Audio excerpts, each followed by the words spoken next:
నా జీవితంలో ఒక సాక్ష్యం చెప్పంటారా? చాలా ఎన్కౌంటర్ నా జీవితంలో ఉన్నాయి, కానీ ఒకటి ఎప్పటికీ మర్చిపోలేను. Very strong encounter. నా యవ్వన కాలం నుండి నాకు ఎక్కువ నడుస్తూ అలవాటు. చిన్నప్పటి నుండి మా నాన్నగారు కూడా సేవలో అన్నికి మన్నికి నేర్పించారు. అట్లే మోల్డ్. ఈరోజు నన్ను చూసిన వారు నీకేంటి నువ్వు వాళ్ళు, everything has a price to pay. Have come a long way. I challenge none of you will be here. Maybe ఒక అమ్మగారు తప్ప, నాకు తెలిసిన అమ్మగారు ప్రభువుల తల్లి తప్ప. ఎంతమంది ప్రతిరోజు కనీసం 10 కిలోమీటర్లు నడిచిన అనుభూతి ఉంది? చేతులు ఎత్తని చూద్దాం. నాకు 12 కిలోమీటర్లు నడిచిన అనుభూతి ఉంది 4 సంవత్సరాలు ఎవ్రీడే. ఎంతమంది ఆలయానికి 10 కిలోమీటర్లు కనీసం నడిచి వచ్చారు చెప్పండి ఎప్పుడన్నా ఒకసారన్నా? నేను ఆలయానికి ప్రతిసారి 10 కిలోమీటర్లు నడుచుకుని వెళ్తా. మా నాన్నగారు అప్పటికే సేవకులు, నేను లక్షల మంది ముందు నిలబడతారు. నాకెప్పుడు వాహనం కొనిపెట్టలేదు మా నాన్నగారు. అవసరం లేదా? ఉంటుంది, కానీ ఆయనకే కొనుక్కోలేదు. బట్ దెన్ ఆయన విశ్వాసంతో ఎదగాలని, అన్నీ ఎదగాలని. సేవకుల పిల్లలు ఎట్లా ఎదుగుతారో మీకు చాలా మందికి తెలియదు. కొంతమంది కొన్ని రీతిగా హైప్ ఉంటుంది, కొంతమంది తొక్కి తొక్కి తొక్కి తొక్కి వచ్చిన వాళ్ళు. నాకు వివాహం అయిన తర్వాత కూడా ఇన్ఫ్యాక్ట్ నాకు అప్పటికే వెరీ పాపులర్, వెల్ నోన్, కానీ Chennai is a safe place. ఇక్కడ రోడ్లో నడుస్తే ఇంపాసిబుల్, కానీ ఈ హైదరాబాద్కి వచ్చి సేవ చేస్తానికి వచ్చినప్పుడు కూడా ఆల్మోస్ట్ 10 days భయంకరంగా నడిచాను. It is not that I didn't here, but then coming back. మా ఇంటి నుండి మా ఆలయానికి ఇంచుమించు 9 కిలోమీటర్స్ ఉంటాయి. నా భార్య కూడా వివాహం అయిన తర్వాత కూడా తను ఓసలా ఉండేది, సన్నగా ఉండేది. నేను తను కలిసి నడుచుకుని వెళ్ళేవాడిని. మిత్రం ముచ్చట్లు పెట్టుకుంటా నడుచుకుని వెళ్ళిపోతూ ఉంటాం. సాటర్డే నైట్ వెళ్ళి సెటప్ చేసి వస్తా. సాటర్డే నైట్ నడుచుకుని వెళ్తా.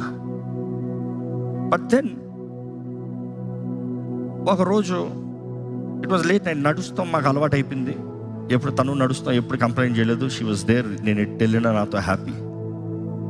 కానీ ఒక రాత్రి మేము బయట వేరే పని చూసుకుని లేట్ అయిపోయింది. 10-10:30 అయిపోయింది.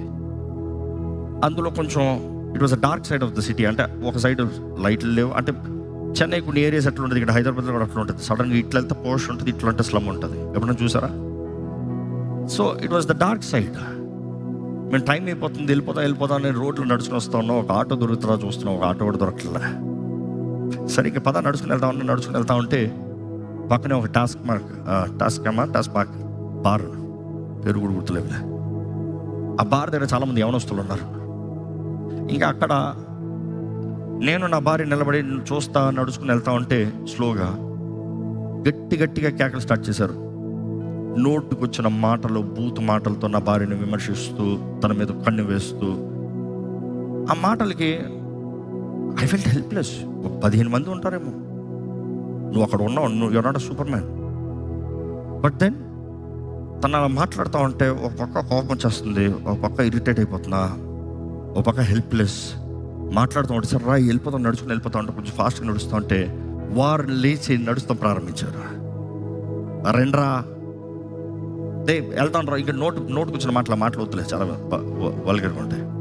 ఆ మాటలతో మాట్లాడుకుంటే దగ్గరికి వస్తూ ఉన్నారు. మేము నడుచుకుని వెళ్తా ఉన్నాం. Saying come let's walk fast అని మనసులో, దేవా నువ్వేం చేయవా? కోపం వచ్చింది నాకు. ఎందుకంటే నాకు ఆ మూమెంట్కి నిజంగా చెప్తున్నాను, నేను ఎప్పుడు ఓపెన్ బుక్ అండి. మా నాన్నగారి మీద కోపం వచ్చింది నాకు.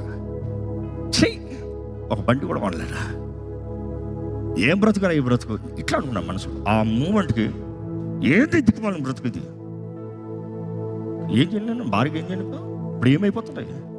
Because that scene was very tense.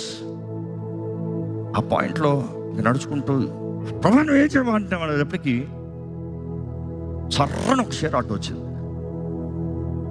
నా ఎన్ని ఫ్రాక్షన్లు జరిగిపోతున్నాయి. వాళ్ళు అక్కడ ఉంటే మేము అక్కడ ఉంటాం. ఇంకా వాళ్ళు గట్టిగా ఫుల్ తాగి ఉన్నారు. ఒక షేర్ ఆటో వచ్చింది. నేను ఇంకా పలానా చోటకి వెళ్ళాలి, వస్తావా అడగపోతున్నా. ఎక్కువ అంతే. ఖాళీ షేర్ ఆటో. నేను నా భార్య టక్కుని ఎక్కిరంటే అక్కడి నుంచి వెళ్ళిపోయాం. తను సైలెంట్గా ఉంది, తన షాక్లో ఉంది. నేను సైలెంట్గా ఉన్నా. ఇంటి దగ్గరికి వెళ్ళిపోయాం. దిగా, ఎంత అని అడిగా. ఉన్న మేనా అని చెప్పి బండి తిప్పుకుని వెళ్ళిపోయాడు. డబ్బులు తీసుకుని వెళ్ళిపోయాడు. షేర్ ఆటోలో ఎట్టుంటారు మీకు తెలుసు. దారిలో ఆపుకుంటే 10 మంది ఎక్కించుకోవచ్చు. అక్కడ మనుషులు లేరని కాదు, తర్వాత అటు సైడ్కి వచ్చేటప్పటికి మొత్తం మనుషులే. బస్ డిపో ఉంది. బట్ దెన్ సైలెంట్, తను కూడా సైలెంట్ ఉన్నాడు. ఆ రోజు నిజంగా నాకు దేవుని మీద కోపడ్డాను. ఎప్పుడు కోపడ్డాను. గదిలోకి వెళ్ళాను, తలుపేసుకున్నాను. నా భార్య ప్రార్థన చేసుకుని పడుకున్నాం. తను పడుకుపోయింది. నా మాత్రం మండిపోతా ఉంది. ఒకవైపు మన నాన్నగారి మీద కోపం, ఒకవైపు దేవుని మీద కోపం. దేవుని వరకు అన్నీ విడిచిపెట్టుకుని వచ్చాను. కోట్లు సంపాదించేవాడిని అన్నీ మానుకుని వచ్చాను.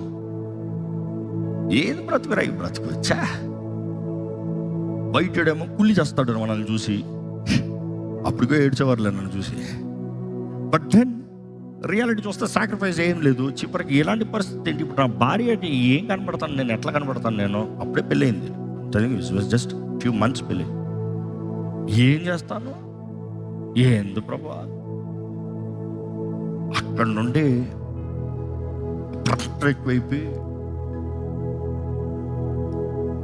దేవుని ముందు ఆయాసంతో ఉంటూ అన్నది. ఇంచుమించు తెల్లవారుజాము 4, మేబీ 3:45, 4 ఉంటుంది. ఒకేసారి దేవుని స్వరం వినపడుతుంది. కానీ టోన్ డిఫరెంట్. ఎవడరా నువ్వు, ఎవడరా నువ్వు అన్న మాట వినబడేటప్పటికి నా జీవితం ఒక ఫ్లాష్ అవుతుంది. సర్రని ఫ్లాష్ అవుతుంది. దిక్కు పరిస్థితి, చచ్చిపోతాం అనుకున్నా. అన్నీ ఆ ట్రామాస్ అంతా ఒక్క సీన్ సర్ర ఇప్పుడు వచ్చా.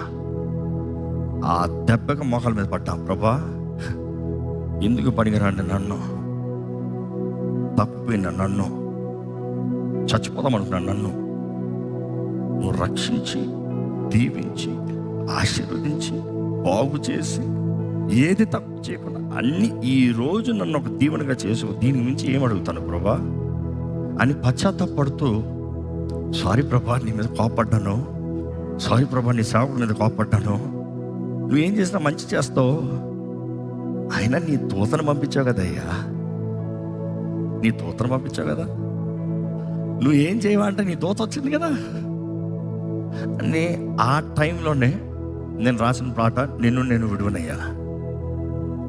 ఏమన్నా ఆ ఫస్ట్ స్టాంజా చూస్తే నా లిటరల్గా దట్ ఈస్ ద సీన్. ఆ సీన్ మీద రాసింది. సహాయమే లేకుండా పాడిన ప్రతిసారి నాకు ఆ వైపు వచ్చేస్తుంది. ఆ చీకటి రాత్రి వాళ్ళందరూ అక్కడికి వస్తూ సహాయమే లేకుండా, నిరీక్షణ లేకుండా, దయతో కరుణించయ్యా అన్నదప్పుడు, నీవే నా ఆధారము, నీవే నా ఆదరణ, నన్ను విడివద్దయ్యా ప్రియ ప్రభు యేసయ్యా, నీవే నా సర్వము, నీవే నా సకలము, నీ తోడుతో నన్ను నడిపించయ్యా. ఆ పాట అక్కడ రాసింది. ఆ మొత్తం పాట ఆ రోజు రాసింది, ఆ రాత్రి రాసి, ఆ ఉదయకాలం రాసి పడుకున్నా. నువ్వేమవుపోయినా పర్వాలేదు ప్రభా, నీ కొరకు బ్రతుకుతానయ్యా. మా రెండో అన్నయ్య వచ్చి నా తలుపు దప్ప దప్ప దప్ప దప్ప కొడుతున్నాడు. ఇంచుమించు 6:30 టైం ఉంటుంది. అప్పుడే పడుకున్నాను. ఇంచుమించు తలుపు బత బత బత కొడతా ఉంటే నిద్రలో వేస్తే జసి లేచింది. పెట్టిన పిలువ అంటే నేను లేచి ఏమైంది, ఆపోజిట్ ఇంటి ఓనర్ ఇల్లు ఖాళీ చేసి వెళ్తున్నాడంట, నీతో మాట్లాడాలంట. తర్వాత మాట్లాడచ్చు కానీ నిద్రలో నా నిద్రలో లేపుతో మాత్రం అవ్వదు. నేను పడుకున్నదప్పుడే లేపాను అనుకో, నేను ఎంతసేపు మెలుకుంటా పడుకున్నానా ఎవరు, అందుకని నేను పడుకున్నప్పుడు నా ఫోన్ ఆఫ్లోకి వెళ్ళిపోతుంది. ఎవరు నా ఇంట్లో డేర్ చేయరు, నన్ను వచ్చి తట్టి లేపుతాం. నేను పడుకుంటే 4 గంటల సేపు, 6 గంటల సేపు దానిపైన పడుకోను. ఆ 4 గంటల సేపులో ఎవడని తట్టేయడంగా మాత్రం ఊరుకోను. అప్పుడు వచ్చాను, ఇప్పుడే తర్వాత మాట్లాడతాం కదా అన్న. ఒకసారి అంటే చూసిపో, గౌరవంగా వచ్చిపో, పెద్ద ఆయన కదా. నేను వెళ్ళాను. ఆయన హాయ్ రాజ్ అంటే హలో హౌ యూ డూయింగ్ మొత్తం మాట్లాడి, I'm moving off to Bengaluru అని ఆయన కథ చెప్తాడు. సరే ఏంటి కథ అంటే, I have something for you అన్నాడు. I have something for you అని ఆయన చేతుల్లో కార్ కీస్ చూపించాడు. ఆ కార్ కీస్ చూపిస్తూ of course that was a very luxurious car, very luxurious car. ఆ రోజుల్లో చాలా టాప్ మోడల్ అది. అది చేతిలో పెట్టి చూపిస్తే ఆయనకి చాలా కార్లు ఉన్నాయి, పెద్ద పెద్ద కార్లు ఉన్నాయి, వెరీ రిచ్ మ్యాన్. కారు చూడండి, నేను నవ్వుకుని మన వలన అవ్వదు, మనకి కాదు అనుకున్నా. I said I can't afford this అన్నా, జస్ట్ గో సీ నో అన్నాడు. జస్ట్ గో సీ అంటే ఆయన దగ్గర ఒక చిన్న కారు ఉంది, మేబీ ఆ కారు ఇస్తాడేమో అనుకున్నాను నేను. వెళ్ళేటప్పటికి పెద్ద కారు ఒకటి సిల్వర్ పెద్దది ఉంది. డ్రైవర్ అన్నాడు, రండి సార్. మా అన్నని చూస్తే ఏముంది ఒక రైట్ వేస్తున్నారు, కొట్టు రౌండ్ అన్నాడు. జూమ్మని పోతుంది. చక్కగా నడుపుకుని వచ్చి మళ్ళీ తాళం పెట్టి, ఏం లేదు అపార్ట్మెంట్లో అటు వెళ్ళి రోడ్డు మీద ఇటు వచ్చి మరి మనం ఫీల్ అవుతారు కదా. పైకి వెళ్ళి వెరీ నైస్ అని చెప్పాడు. It's for you Raj, it's for you Raj. ఏంటంటే ఆయన అన్నాడు, నువ్వు నీ భార్య రాత్రులు నడుచుకుని వస్తావు, నేను చూస్తూ ఉన్నాను. నేను వచ్చేటప్పుడు నేను మిమ్మల్ని దాటి వెళ్తూ ఉంటాను చాలాసార్లు. ఈ రోడ్లలో కూడా చాలాసార్లు నువ్వు నడుచుకుని వెళ్తావు, నేను చూస్తూనే ఉన్నాను. మీరు అన్యుడండి. I'm not talking a Christian, I'm talking about an unbeliever. అన్యుడు, లోకస్తుడు. మీరు చారిటీ వర్క్ చేస్తారు, మీరు ప్రజలకి మేలు చేస్తారు, కానీ మీరు ఇంత కష్టపడతాం నేను చూస్తున్నాను కల్లారా. నా మనసు ఒప్పట్లేదు, ఏమైనా చేయాలనిపిస్తుంది. ఆ సమయంలో నేను ఒకటన్నా, ఐ కాంట్ అఫోర్డ్. ఆయన అన్నాడు, డిసైడ్, నేను వారం తర్వాత వస్తాను, అంతవరకు నువ్వు కారు వాడుకో, నీకు నచ్చితే పెట్టుకో అన్నాడు. మా నాన్నగారు చిన్నప్పుడు నుండి, నీది కానిది నువ్వు ముట్టద్దు, నీది కానిది నువ్వు వాడద్దు, దట్ ఈస్ ద రూల్. తాళం తీశాను, లాటు పెట్టాను, అంతే. వారం తర్వాత ఆయన వచ్చాడు, కారు వాడేవా అని అడిగాడు. ఏం చెప్తాం, మనసు ఒప్పలే, వాడలేదు, ఇదిగో తాళం పెట్టా. అది నీకు ఇస్తాను, నేను నిర్ణయించను, నా వల్ల కట్టలేను, నేను కాదు, నువ్వు కట్టద్దు, నేను అట్లా తీసుకోను. దాన్ని సెడ్, సరే నీకు కారు వర్క్ ఇచ్చినా కూడా మా ఊరుకోరు, మా అన్నలు ఊరుకోరు. ఆయన పెద్ద, ఆయన అప్పటికి మేబీ 60 years ఉంటాయి. ఆయన అన్నాడు, మా సొంత ఊరుకోరు నేను ఊరిస్తే అని పేపర్ మీద ఒక డిజిట్ రాసి ఇది పెట్టే అన్నాడు. నేను నవ్వి, నా దగ్గర అది కూడా లేదన్నా, ఎందుకంటే అప్పటికి నా దగ్గర ఉన్న సేవింగ్ అంతా ఒక 60,000 ఉంటుంది, నిజంగా చెప్తున్నా. చాలామందికి ఆశ్చర్యపోతారు. అప్పటికి లోకంలో, హాలీవుడ్లో, బిజినెస్లో, వాటిల్లో వీటిల్లో కోట్లు సంపాదించాను. కానీ సంపూర్ణ సేవకు వచ్చిన తర్వాత it was never money based. ఈరోజు చాలామంది సేవ అంటేనే నాకేమి ఇస్తామని చూస్తారు. చాలాసార్లు ఇక్కడ కూడా సేవకు వచ్చేవారు, నాకు ఎంత ఇస్తామని అడుగుతారు. ఎంత ఇస్తామని అడిగామని నేను ఎప్పుడు తీసుకోను, వచ్చినోడికి మాత్రం ఎప్పుడు తక్కువ చేయను. That simple it is. ఈ సేవలు అందరికి మంచి స్థాయిలో ఉంటుంది, the incomes to take care. But at the same time డబ్బుల్ని ఎక్స్పెక్ట్ చేసేవాడిని ఎప్పుడు నిద్రపడుతున్నాడు. డబ్బులు నెసెసిటీ ఫర్ లివింగ్, బట్ మనీయే అంతా నేను చూసినప్పుడు అసలు ఊరుకున్నాను. ఆ రోజు నా దగ్గర 60,000 ఉండింది. నేను నాకు ఆ రోజు వస్తా కూడా నా భార్యని అడిగాను, 2 చాయిస్లు అమ్మా, ఒకటి ఒక యాక్టివా ఇస్తా, నీకు యాక్టివ్ అని అడుగుతావు, నువ్వు నేను పద చలు, లేదా నా హైట్కి నేను నడపలేను యాక్టివ్, తనేస్తాను ముందుకి, కాళ్ళు 2 బయటకి ఇట్లా పెట్టుకోవాలి. తను అడుగుతా, నేను వెనకాల కూర్చుంటే స్పేస్ ఉంటుంది. తను నడుపుతానా, నన్ను పెట్టుకుని క్యారల్స్ కూడా మీరు చూసారు, మీ ఇళ్ళకి బండ్ల మీదకి యాక్టివాల మీద నేను వచ్చినప్పుడు తనే నడుపుతాను, నేను వెనకాల కూర్చుని ఉంటాను. బట్ దెన్ కమింగ్ బ్యాక్, ఒక చాయిస్ నీకు అది, లేదా ఏదైనా ఒక డొక్కు కారు ఓమ్ని కానీ ఏదైనా ఒక డొక్కు కారు దొరుకుతుంది ఆ రేటుకి, అది ఏదైనా తీసుకుని బతికేద్దాం, మీ ఇష్టం అండి అని అంతా ఒకే మాట. బట్ దెన్ ఇక్కడ ఈ తెచ్చిపెట్టిన కారు అయితే నాకు ఫ్యూజ్లో అవుట్. ఇది కొనమంటే నేను నా దగ్గర 60,000 ఉంది, నువ్వు ఇచ్చింది వాస్తవం చెప్పాలంటే కొన్ని రెట్లు ఎక్కువ, అంతే.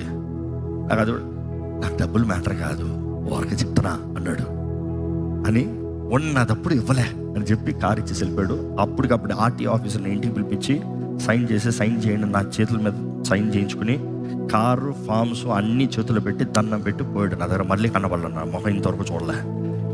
And I'm telling this is in 2014. నేను ఎందుకు ఇవన్నీ చెప్తున్నానంటే దేవుడు ఎలాగ సహాయం చేస్తాడనేది చెప్తున్నానండి. దాని తర్వాత ఆ కారులో దేవుని ఎంత స్తుతించామో. ప్రత్యేకంగా ఈరోజు కూడా నాకు ఎన్నో ఘనమైన కార్లు ఉన్నాయి, నిజంగా చెప్తున్నా. కానీ ప్రతిదీ చూసినప్పుడు దేవా ఇప్పుడు కూడా నేను రెడీ ప్రభా, నీ కొరకు నడుస్తా. I'm ready to walk for you. These mean nothing to me. I know the giver. ఈరోజు ఈ స్థాయికి హెచ్చించావంతా ఆ స్థాయికి తొక్కేవు నువ్వు. ఆ స్థాయికి తొక్కే కాబట్టి ఈరోజు ఈ మెటీరియలిస్టిక్ థింగ్స్ నథింగ్. అందుకని నా భార్య ఎప్పుడు అంటది, నథింగ్ ప్లీజెస్ యూ అంట, other than serving God nothing pleases me. And మీకు తెలుసో లేదో, నాకున్న ఆ కార్నే వర్షిప్ నైట్ మీటింగ్ వరకు అమ్మిసా. ఆ డబ్బులతో వర్షిప్ నైట్ మీటింగ్ పెట్టా. దాని తర్వాత నాకు దగ్గర ఉన్న వ్యక్తి అన్నాడు, ఏరా దేవుని దగ్గర డబ్బులు లేవరా, నీ కార్ డబ్బులే కావాలరా అని అడిగాడు. 3 నెలల తరపున దానికన్నా పెద్ద కారు ఇంకోటి వచ్చి పెట్టాడు. దానికన్నా పెద్ద కారు ఇంకోటి వచ్చి పెట్టాడు. అద్భుతాలు చూశాను కాబట్టి చెప్తున్నా. ఈరోజు మనుషులు ఒట్టి బొమ్మలు చూస్తారు, కార్లు ఎక్కడి నుండి వచ్చాయి తెలియదు వాళ్ళకి. పాపం దెమ్మ తిరిగిపోతుంది, చెప్తే అర్థం కాదు. ఇది ఎక్కడ జరగదంటే నాకు జరుగుతుంది, విశ్వాసం ఉంది కాబట్టి జరుగుతుంది. నువ్వు ఇచ్చి చూడు, దేవుడు నీకు ఇస్తాడనేది సింపుల్ చెప్తా. కానీ అలాగ ఒకటి తర్వాత ఒకటి తర్వాత ఒకటి తర్వాత ఒకటి తర్వాత వివిధ రీతిలుగా దేవుడు ఆశీర్వదిస్తాడు, దేవుడు సహాయాన్ని ఇస్తాడు అనేది తెలియజేస్తున్నా. ఎంతమంది బలపరచబడ్డారు ఈ సాక్ష్యం దూరంగా? నీవు విశ్వాసం ఉంచితే దేవుడు నిశ్చయంగా కార్యం జరిగిస్తాడండి. బాబండి స్మిత గారి పాప కడుపులో ఈయన రిక్షాకని 2 రూపాయలు ఇచ్చేవారు. ఏది ఫ్లడ్?